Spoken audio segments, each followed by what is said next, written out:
नमस्कार दोस्तों, स्वागत है आपका ब्लैक बोर्ड में। आज का इम्पोर्टेंट सेशन है प्रमुख राजवंश और उनकी राजधानियों की ट्रिक। जी हाँ, परीक्षा में इस तरह के प्रश्न अक्सर आते हैं और स्टूडेंट्स कई बार नहीं कर पाते हैं। इसका कारण होता है उनके पास कोई सॉलिड ट्रिक ना होना। तो आज के इस इम्पॉर्टेंट वीडियो में हम ऐसी ट्रिक लेकर आए हैं कि मैं गारंटी देता हूँ जब परीक्षा में आपके सामने इससे रिलेटेड प्रश्न आएगा तो आप मात्र 2 सेकंड के अंदर करके आएंगे।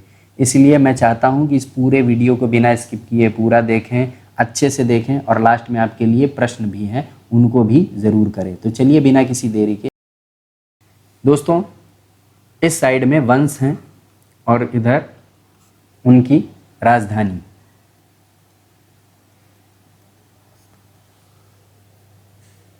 तो ये प्रमुख राजवंश हैं और ये है उनकी राजधानी। तो दोस्तों, सबसे पहला जो वंश है वो है शिशुनाग वंश और इसकी राजधानी क्या है? वैशाली। तो कैसे याद होगा दोस्तों? यहाँ पर बात कर रहा है कैसे नाग की, जो कि शिशु अवस्था में है। कैसे है? शिशु अवस्था में है। एक ऐसा नाग है जो कि शिशु अवस्था में है। तो बाद में क्या होगा? ये बड़ा होकर विशाल बनेगा, वैशाली। यानी कि जो एक शिशु नाग है वो विशाल बनेगा कब? जाहिर सी बात है, जो छोटा होगा वो बड़ा बनेगा। तो इस तरीके से ये एक सॉलिड ट्रिक है जिससे आपको ये तैयार हो जाएगा। शिशुनाग का वैशाली यानी बड़ा होकर विशाल बनेगा।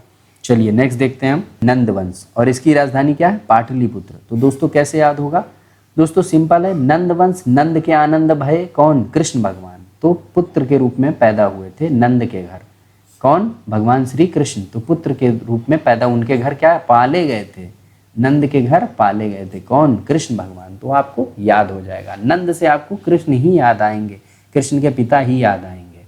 ठीक है, ये बहुत सॉलिड ट्रिक है और इसे आप कभी नहीं भूलेंगे। चलिए नेक्स्ट देखते हैं हम तीसरा, हर्यक वंश और इसका क्या है? राजगृह। इसकी राजधानी राजगृह। कैसे तैयार होगा? दोस्तों हर्यक जो है इसको आप हर एक याद कर लीजिए। आपने जो पिछला वीडियो देखा होगा उसमें भी हमने हर्यक वंश का हर एक बोला था। तो हर्यक, आप इसे हर्यक 2-3 बार बोलो तो लगता है हर एक की बात कर रहा है। तो हर एक कहाँ रहना चाहता है? हर कोई व्यक्ति, हर एक व्यक्ति राजगृह में रहना चाहता है। कहाँ रहना चाहता है? राजा जैसे मकान में, राजा के पैलेस में। तो ये आपका तैयार हो जाएगा। चलिए नेक्स्ट देखते हैं हम दोस्तों, सातवाहन और इसकी राजधानी क्या है? प्रतिष्ठानपुर। क्या है? प्रतिष्ठानपुर। कैसे तैयार होगा? सातवाहन यानी कि 7 वाहन यानी 7 गाड़ियां जिसके पास हो। ठीक है, और जिसके पास 7 गाड़ियां होंगी दोस्तों उसकी तो प्रतिष्ठा होगी ही। आज के समय में एक गाड़ी रखना बहुत कठिन है और जिसके पास 7 गाड़ी होगी उसकी तो प्रतिष्ठा होगी, यानी कि वो काफ़ी प्रतिष्ठावान व्यक्ति होगा। तो आपको ये तैयार हो जाएगा। चलिए नेक्स्ट देखते हैं हम दोस्तों, हुड़ और हुड़ का क्या है? सियालकोट। कैसे याद होगा दोस्तों? हुड़ यानी कि हुड़कना, किसी को डराना, यही तो हुआ। हुड़ यानी कि हुड़कना, किसी को डराना धमकाना, यही तो डराना। तो इसका कैसे तैयार होगा? यहाँ सियालकोट। कैसे? कोट पहन के। दोस्तों अक्सर घरों में आपने देखा होगा कि लोग जो कोट पहने हुए होते हैं बड़े अधिकारी बन जाते हैं, वो लोग, उनसे नॉर्मल लोग डरते हैं। वो लोग दूसरों को हड़काते रहते हैं, हुड़काते रहते, डराते रहते। कोट पहने वाले लोग, जो बड़े सूट बूट वाले लोग होते हैं, उनसे लोग डरते हैं। तो वही चीज़ यहाँ पर मैं कह रहा हूँ कि हुड़ यानी कि कोट, सियाल कोट, जो कोट पहने होते हैं उनसे लोग डरते हैं। चलिए नेक्स्ट देखते हैं हम, गहड़वाल वंश और इसकी राजधानी क्या थी? कन्नौज। कैसे याद होगा दोस्तों? इसमें गहड़वाल में आप वॉल पकड़ लीजिए। वॉल यानी कि दीवाल, वॉल यानी कि दीवाल, यही तो हो गई वॉल। तो वॉल कब कैसे बनती है दोस्तों? ये कन्नी से बनती है। कन्नी जानते होंगे आप, ये जो मिस्त्री लोग रखते हैं उसे कन्नी बोलते हैं। इसी से दीवाल का निर्माण करते हैं। तो आपको इस तरह से तैयार हो जाएगा। इसकी एक सॉलिड ट्रिक ये भी है कि दोस्तों वॉल अगर कोई बना रहा है तो वो आपसे कन्नी काटना चाहता है, यानी कि आपसे ज़्यादा मतलब नहीं रखना चाहता। तो ऐसे भी आपको तैयार हो जाएगा कि गहड़वाल वंश के संस्थापक कौन है। गहड़वाल वंश की राजधानी क्या थी? कन्नौज। ठीक है, चलिए नेक्स्ट देखते हैं हम दोस्तों, गुर्जर प्रतिहार वंश की राजधानी क्या है? इसकी भी कन्नौज ही राजधानी थी। तो कैसे याद होगा? गुर्जर प्रतिहार वंश की राजधानी कन्नौज। इसको याद करने की बहुत ही आसान ट्रिक है दोस्तों। जब कोई हार जाता है तो क्या करता है? कन्नी काटता है। क्या काटता है? कन्नी काटता है। कन्नौज। ठीक है, जैसे ही कोई हारेगा तो कन्नी काटेगा, आपसे मिलना जुलना बंद कर देगा। बस सिंपल ट्रिक है। गुर्जर प्रतिहार जहाँ पर आया कि प्रतिहार मतलब हार रहा है तो वो कन्नी काट रहा है, कन्नौज। ठीक है, चलिए नेक्स्ट देखते हैं हम, राष्ट्रकूट की राजधानी क्या थी? मान्यखेत। कैसे याद होगा दोस्तों? तो राष्ट्रकूट यहाँ दो शब्दों से मिलकर बना है, कूट माने धन। तो राष्ट्र का धन क्या होता है दोस्तों? सिंपल सी बात है, राष्ट्रकूट का मतलब राष्ट्र का धन, और राष्ट्र का धन क्या होता है दोस्तों? मान्यखेत, यानी कि खेत। खेत होते हैं राष्ट्र का धन, और भारत जैसे देश का तो खेत ही धन होगा, क्योंकि ये कृषि प्रधान देश है। तो राष्ट्र का खेत धन क्या है? खेत है, क्योंकि यहीं से अनाज उपजता है, जो कि पूरे देश में बांटा जाता है और सब खाते हैं, सबका पेट भरण पोषण होता है। ठीक है, तो ऐसे ये ट्रिक तैयार हो गई। जैसे कहीं परीक्षा में आए राष्ट्रकूट, तो आपको तुरंत समझ लेना है राष्ट्र का कूट यानी राष्ट्र का धन क्या है? खेत। ठीक है, चलिए नेक्स्ट देखते हैं हम दोस्तों, पांड्या। पांड्या की कौन सी राजधानी थी? मदुरै थी। अब ये कैसे याद होगा? बहुत ही सिंपल ट्रिक है। पांड्या, एक क्रिकेटर का नाम आपको याद आ गया होगा। जी हाँ, पांड्या जो क्रिकेटर है हमारे देश का, वो क्या करता है? छक्के मारता है। कहाँ? दूर दूर मारता है। कहाँ मारता है? दूर दूर, ये लंबे लंबे खूब दूर दूर के छक्के। तो मदुरै, दूर दूर छक्के मारता है मदुरै। इस तरह से आपको याद हो जाएगा। जैसे ही पांड्या आए आप समझ लेना क्रिकेटर की बात हो रही है, और वो क्या करता है? दूर दूर छक्के मारता है। तो ये हो गई इसकी कैपिटल मदुरै। चलिए नेक्स्ट स्लाइड पे चलते हैं दोस्तों हम, यादव। और यादव वंश की राजधानी क्या थी? देवगिरी। जी हाँ दोस्तों, यादव वंश की राजधानी देवगिरी। अब कैसे याद होगा? तो दोस्तों यादव में से देवगिरी याद करने की दो ट्रिकें मैं आपको बताता हूँ। एक ट्रिक तो है यादव में ही आप देव ऊपर एक ही मात्रा लगा लो, देव, देवगिरी कैपिटल हो गई। इसमें भी देव आ रहा है ना, तो इस तरह से तैयार हो गई देव। दूसरी ट्रिक ये है कि यादव हमारे देश में एक भगवान थे। कौन? कृष्ण भगवान। उनको किसने पाला था? यादव ने पाला था।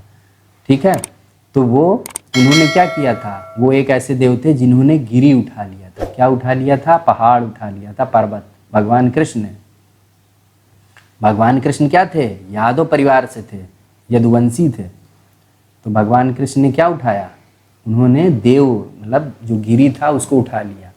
तो इस तरीके से आपको ये तैयार हो जाएगा। ठीक है, चलिए नेक्स्ट लेते हैं हम, कलचुरी। और कलचुरी का क्या? त्रिपुरी। कैसे याद होगा दोस्तों? कलचुरी को आप याद कर लीजिए कि कल चुराया। क्या चुराया? तीन पूड़ी।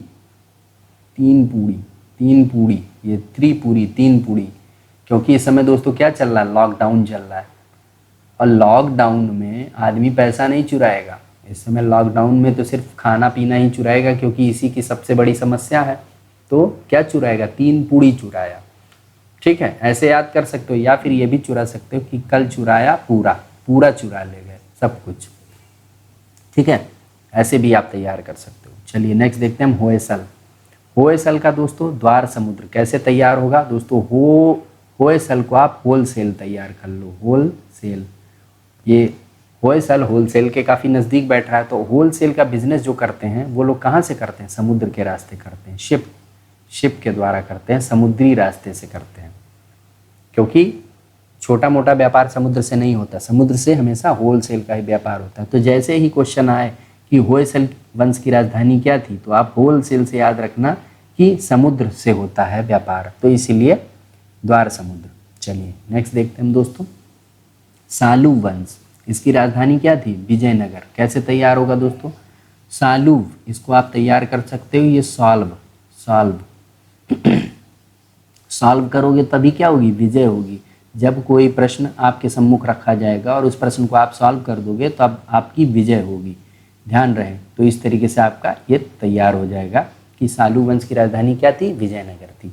चलिए नेक्स्ट देखते हैं हम दोस्तों, सरकी वंश। और इसकी राजधानी क्या थी? जौनपुर। कैसे याद होगा दोस्तों? सरकी को आप सक्की याद कर लो, सक्की स्वभाव का। जो व्यक्ति सक्की स्वभाव का होगा वो अपने परिवार के जान का दुश्मन हो जाएगा। जैसे जो पति महिलाओं पे अपने शक करते हैं वो एक तरह से उनके जान के दुश्मन हो जाते हैं। तो बस जान मतलब जौनपुर, इस तरह से आपको तैयार हो जाएगा कि सरकी वंश सक्की यानी जौनपुर। चलिए नेक्स्ट देखते हैं हम दोस्तों, बहमनी। बहमनी का जो कैपिटल थी वो थी गुलबर्गा। अब ये कैसे तैयार होगा? बहुत ही सिंपल है। बहमनी यानी कि मनी को बहाना, मनी को बहाना।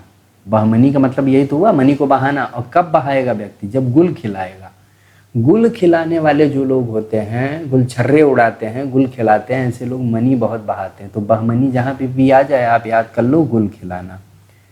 तो चलिए इस तरीके से ये सारी ट्रिक कंप्लीट हुई है। एक प्रश्न मैं आप लोगों के सम्मुख देता हूँ और मैं चाहता हूँ कि इसका कमेंट में आप आंसर ज़रूर लिखें कि राजगृह स्थित है कहाँ पर। ABCD ऑप्शन है, इनको पढ़ के इनमें से जो सही होगा वो कमेंट करके ज़रूर बताइएगा।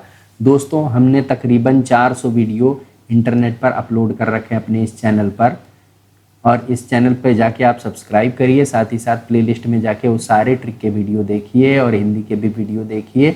और किस सब्जेक्ट की ट्रिक हम बनाएं, किस पर्टिकुलर टॉपिक की, हमें कमेंट में लिख के ज़रूर सजेस्ट करिए, इससे हमारा हौसला अफजाई होगा। वीडियो को लाइक ज़रूर करिएगा और ज़्यादा से ज़्यादा शेयर करिए, ताकि जो स्टूडेंट फाइनेंशियली मजबूत नहीं हैं उनका भी भला हो सके, उन्हें भी एक अच्छी कोचिंग के द्वारा कुछ एजुकेशन मिल सके और वो एग्ज़ाम निकाल के नौकरी पा सकें। आज के वीडियो में बस इतना ही। धन्यवाद।